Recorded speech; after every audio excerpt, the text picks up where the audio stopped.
As South Korean President Yoon Suk-yeol attended memorials on Tuesday for the 150-plus people who died in the weekend Halloween party crush, authorities moved to calm public outrage over the disaster. The country's police chief admitted crowd control was inadequate on Saturday night. That's when the deadly crush took place after tens of thousands of mostly young revelers packed into the narrow alleys in the popular nightlife district of Itaewon for the first mask-free Halloween festivities in 3 years. In a televised news briefing, Korean National Police Commissioner General Yoon promised a thorough probe into the police response.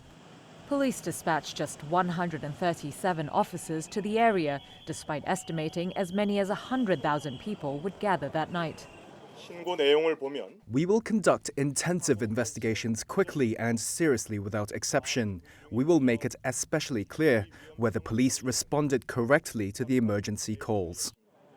This comes after South Korea's top security officer, Interior Minister Lee Sang-min, angered the public by saying that deploying more police would not have prevented the disaster. On Tuesday, Yoon told citizens he felt a heavy sense of responsibility in the tragedy.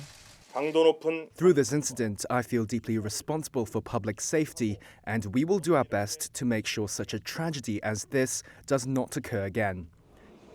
At the Yongsan Multiplex Sports Center, briefly used as a morgue in the early hours after the crush, a lost and found space was set up on Tuesday.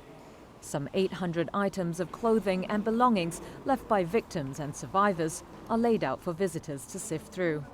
As those who lost loved ones await answers from authorities, these material items, carrying the memory of the tragedy, sit there waiting to be reclaimed.